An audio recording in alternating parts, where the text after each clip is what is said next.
Assalamualaikum warahmatullahi wabarakatuh. Selamat pagi semuanya. Apa kabar kalian semua? Semoga kalian selalu ada dalam lindungan Allah Subhanahu wa taala. Amin. Pada kesempatan kali ini, izinkan saya untuk melakukan perkenalan tentang siapa diri saya. Nama saya Mutia Salsabila Weno, NIM 1731611024. Saya anak keempat dari 4 bersaudara.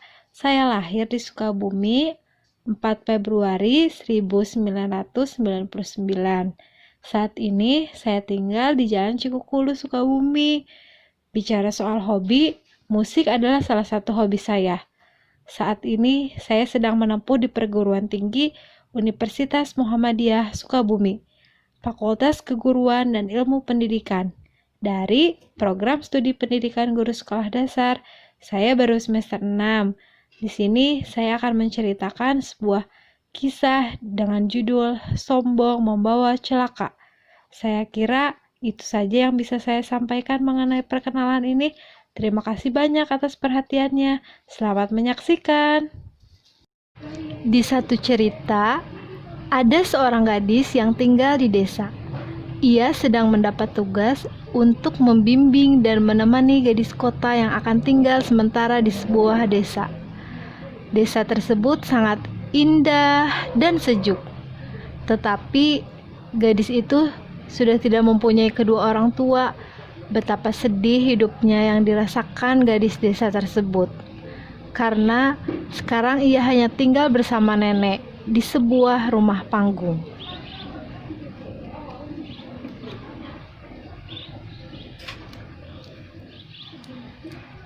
Di samping ladang kebun yang sangat luas, gadis desa itu bernama Kia.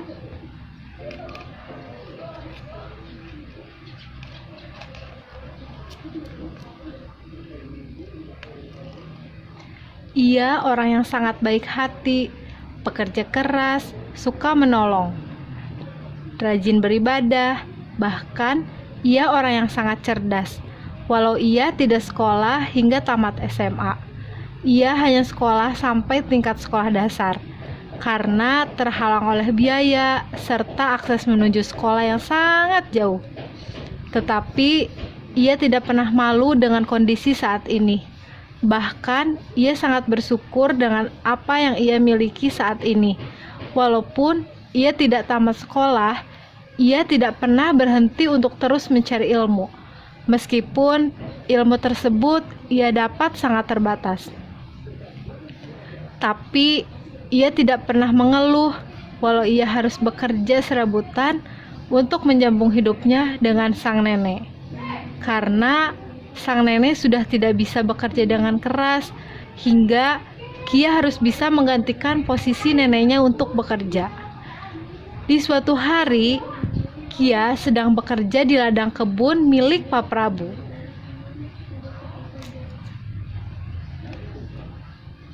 Tiba-tiba Pak Prabu memanggil Kia, dan Kia pun segera membersihkan pakaian yang penuh dengan sisa-sisa daun yang menempel di bajunya. Kia pun segera mendatangi Pak Prabu yang sedang duduk santai di depan rumahnya. Ternyata Pak Prabu meminta Kia untuk bisa menemani anaknya saat ia telah tiba di desa nanti, karena anaknya seumuran dengan Kia. Jadi pikir Pak Prabu, Kia akan bisa menjadi teman baik saat anaknya datang ke desa. Pak Prabu menjelaskan sedikit watak anaknya, bahwa sifat anaknya keras kepala, manja. Kia hanya tersenyum saja. Kia pun menyanggupi apa perintah dari Pak Prabu dan kembali bekerja. Sambil ia bekerja, ia memikirkan, pasti anaknya Pak Prabu gadis yang cantik. Apa ia mau berteman dengan saya? Kia pun sedikit minder untuk bisa menemani anaknya Pak Prabu. Tapi ia pikir ini perintah dari atasannya yang harus ia patuhi.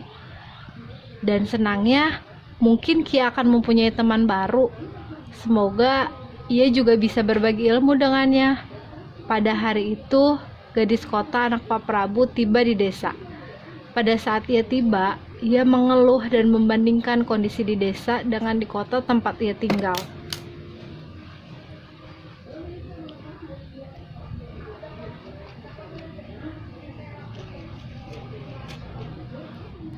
Keesokan harinya, saat Kia masuk kerja, ia langsung dipanggil untuk menemui anak Pak Prabu. Tak lama dari itu, Kia dan gadis kota itu bertemu dan tatapan gadis itu melihat Kia seperti layaknya melihat orang yang jijik. Kia pun segera memperkenalkan dirinya dengan gadis tersebut, dan akhirnya Kia menemani gadis kota itu untuk berkeliling desa. Tak lama dari itu, Kia izin untuk sholat terlebih dahulu karena azan zuhur sudah terdengar. Tetapi gadis itu tetap tidak mempedulikan saat Kia meminta izin. Beberapa bulan kemudian, gadis kota itu sedang membantu Kia di ladang kebun milik ayahnya. Tetapi di balik gadis tersebut membantu, justru gadis tersebut malah memfitnah Kia dengan menuduh mencuri dan mencelakai dirinya. Gadis tersebut langsung melaporkan pada ayahnya, dan saat itu ayahnya merasa heran bahwa Kia yang mencuri dan melukai anaknya. Karena Pak Prabu sangat mengenal gadis desa bernama Kia itu. Dia kan anak yang baik dan jujur, jadi tidak mungkin Kia akan melakukan semua ini. Tetapi ayahnya tidak bisa berkata apa-apa karena gadis kota itu mempunyai bukti. Tetapi bukti itu sebetulnya hanya jebakan untuk Kia. Dan akhirnya Pak Prabu meminta Kia berhenti dari pekerjaan ladang kebunnya. Akhirnya Kia pun menerima keputusan Pak Prabu karena ia tidak bisa berkata apa-apa lagi, ya pun hanya bisa bersabar dan ikhlas meminta pertolongan kepada Allah Subhanahu wa Ta'ala. Tak lama dari itu, Kia tiba-tiba dipanggil menghadap Pak Prabu, dan gadis kota tersebut meminta maaf pada Kia telah memfitnahnya. Saat Kia menemui Pak Prabu dan anaknya itu, Kia terkejut melihat kondisi gadis tersebut yang tidak bisa berjalan dan penuh dengan luka bakar. Akhirnya, Kia pun diperintahkan untuk masuk bekerja lagi dan berteman dengan baik dengan gadis kota tersebut. Pada suatu hari, seperti biasa, setelah bekerja sebagai tukang bersih-bersih kebun, gadis desa yang bernama Kia pun melaksanakan ibadah rutinnya. Setelah selesai, ia jalan-jalan seputar kebun yang mungkin untuk melepas rasa penatnya dari kerja sebagai tukang bersih-bersih kebun yang berada di sebuah desa yang sangat luas dan indah. Setelah berjalan, Kia beristirahat duduk di bawah pohon besar yang sangat sejuk. Ia tidak sengaja tertidur karena lelah dan udara yang sangat sejuk, sehingga membuatnya tertidur. Setelah setengah jam kemudian, ia terbangun dan kaget dengan dirinya yang tertidur di bawah pohon, dan khawatir sudah meninggalkan perkebunan dengan lumayan lama. Ia bergegas terburu-buru pulang menuju ladang perkebunan. Setibanya di perkebunan, Kia langsung bergegas bekerja lagi, dan untungnya Pak Prabu pemilik kebun itu orang yang sangat mengerti dan baik hati. Ia tak segan-segan mendatangi Pak Prabu dan meminta maaf atas kelalaian yang ia tidak sengaja lakukan.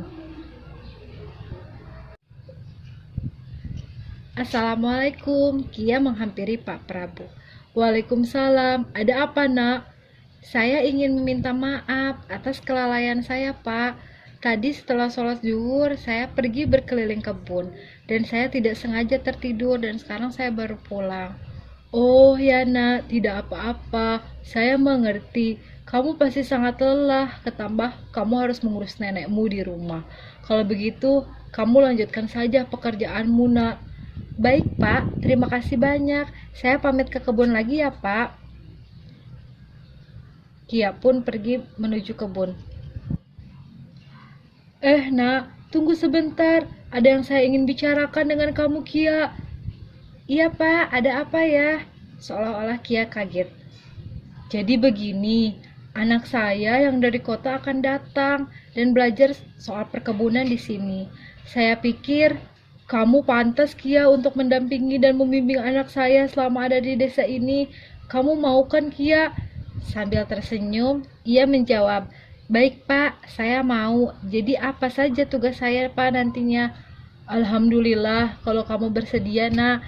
Jadi tugasmu seperti biasa, menjaga dan membersihkan kebun saya. Tapi jika nanti anak saya sudah datang, kamu bisa menemaninya berkeliling-keliling desa. Ini mengajarkannya apa yang sedang kamu kerjakan di kebun saya. Boleh kamu ajarkan kepada anak-anak saya. Mengerti kan nak? Baik Pak, saya mengerti. Tetapi anak saya sedikit manja, ceroboh. Saya yakin kamu bisa berteman baik dengannya. Kia hanya tersenyum. Baik Pak, kalau begitu saya izin bekerja kembali. Baik Kia, silahkan. Kia pun berpamitan. Assalamualaikum. Waalaikumsalam. Sambil menatap perginya, ia berkata, kasihan sekali. Anak baik itu sudah tidak mempunyai kedua orang tua dan sekarang ia harus bekerja keras untuk menghidupi bersama neneknya. Kia pun pergi ke kebun dan kembali bekerja membereskan perkebunan. Di hari itu pun sudah mulai sore. Ia pun segera berbenah untuk pulang. Keesokan harinya, ia kembali beraktivitas, bekerja dengan semangat. Ia pergi bekerja di perkebunan. Sesampainya di sana, Kia segera bekerja. Ia sedang bekerja, tiba-tiba Pak Prabu memanggilnya. Kia, sini nak. Iya Pak, sembari membersihkan daun-daun yang ada di bajunya, tibalah Kia menghampiri Pak Prabu.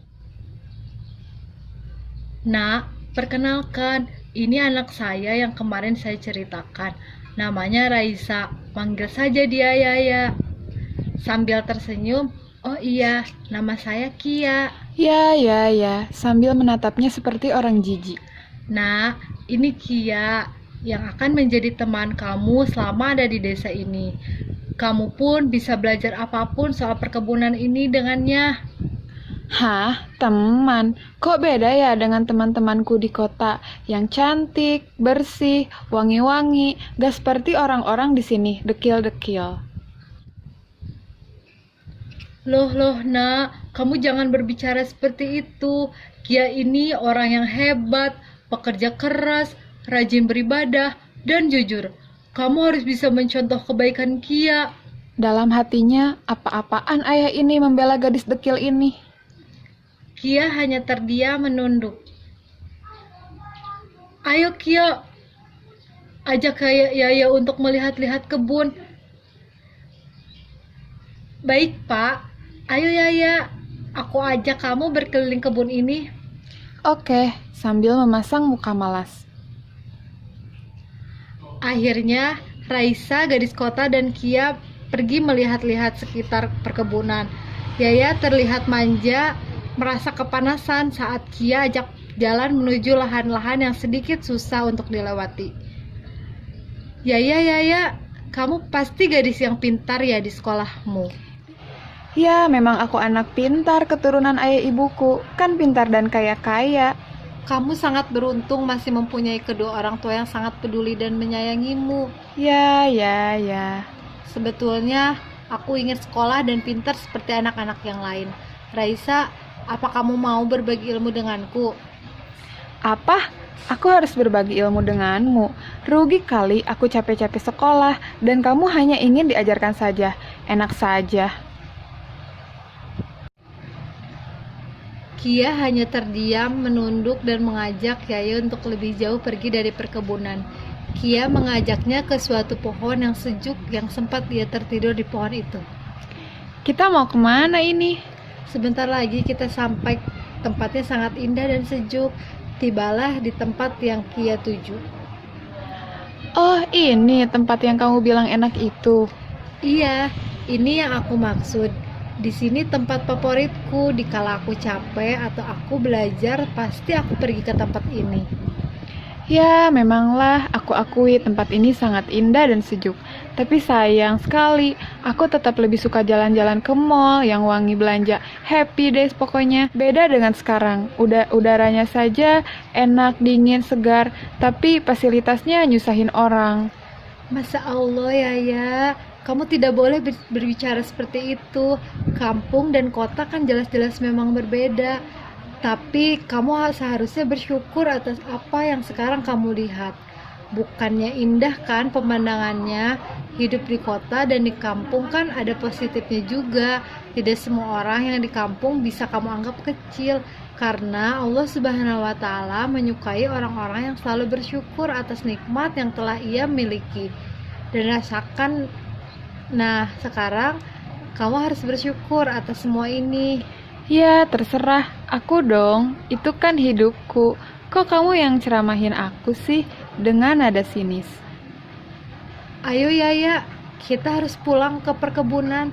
Saya akan ajarkan kamu gimana caranya membersihkan kebun ayahmu. Dalam hati, ogah, aku harus bersih-bersih kebun. Mending aku kerjain aja sih, kayak biar dia tahu rasa. Setibanya di perkebunan, Kia langsung mengajarkan Yaya bagaimana membersihkan dan merawat perkebunan ini. Tapi Raisa yang manja, dia agak sulit untuk langsung terjun ke lapangan.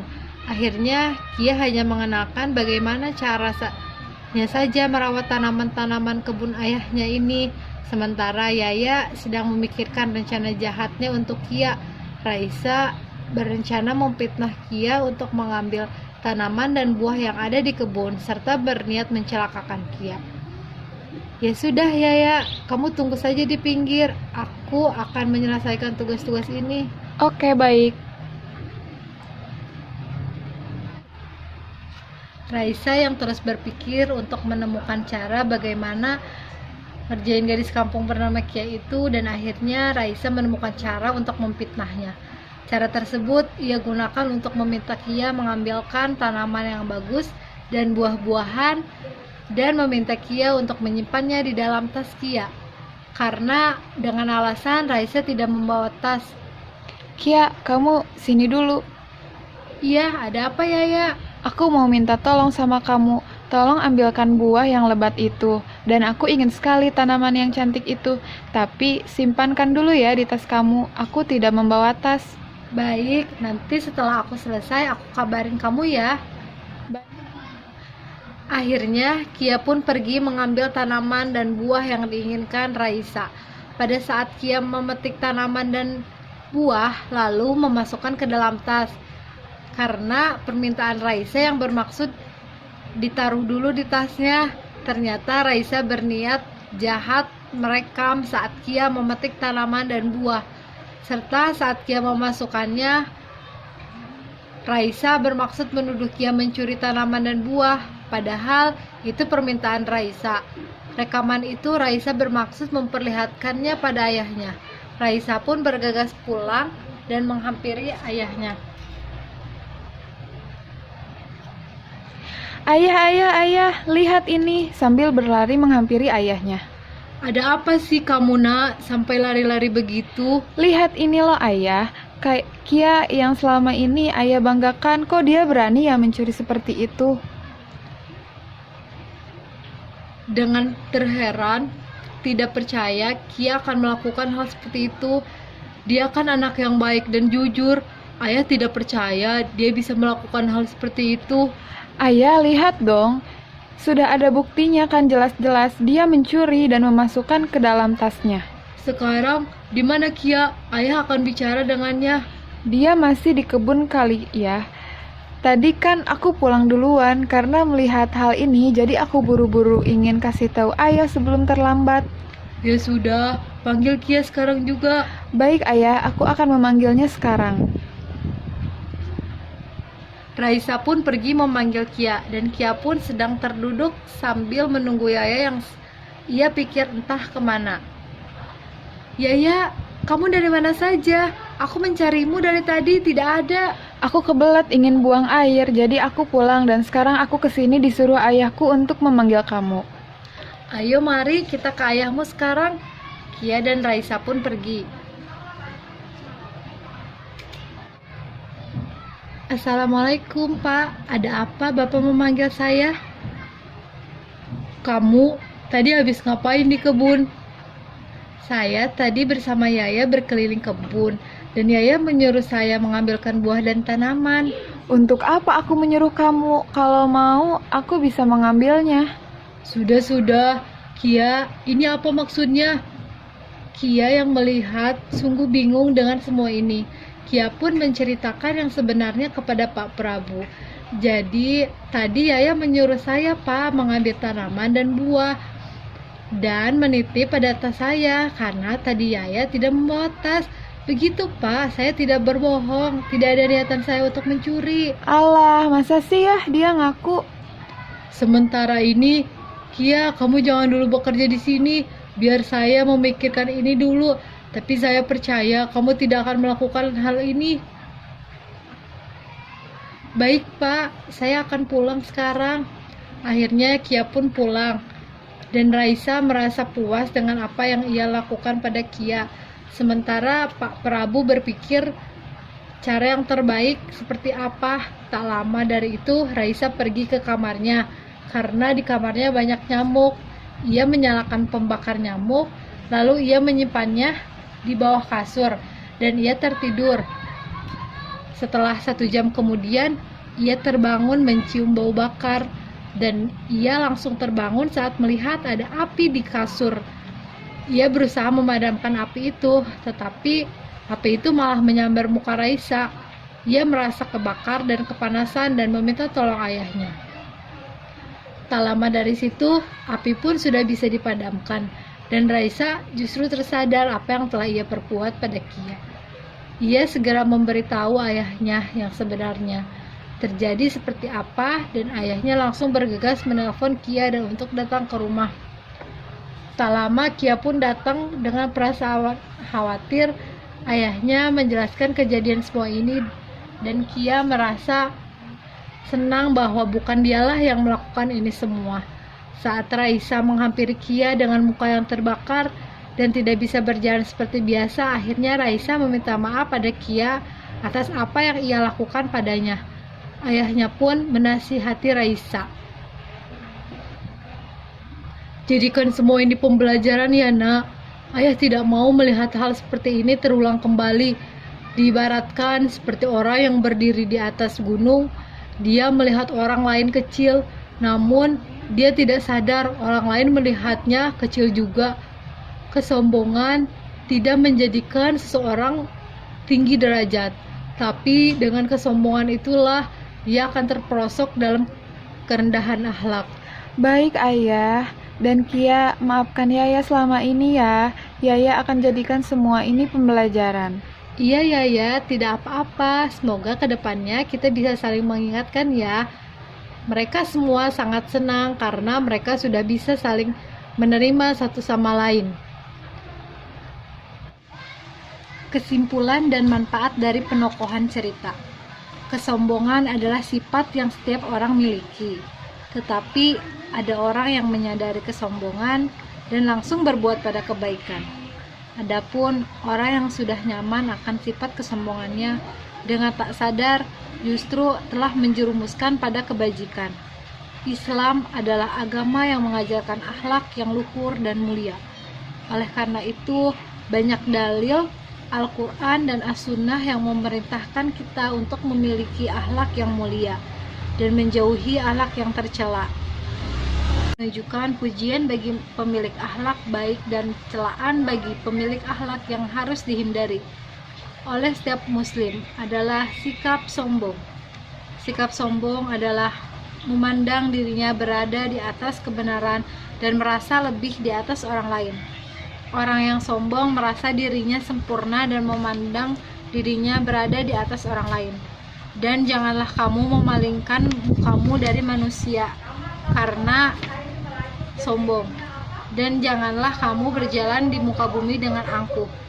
Sesungguhnya Allah tidak menyukai orang-orang yang menyombongkan diri. Quran Surat An-Nahl ayat 23.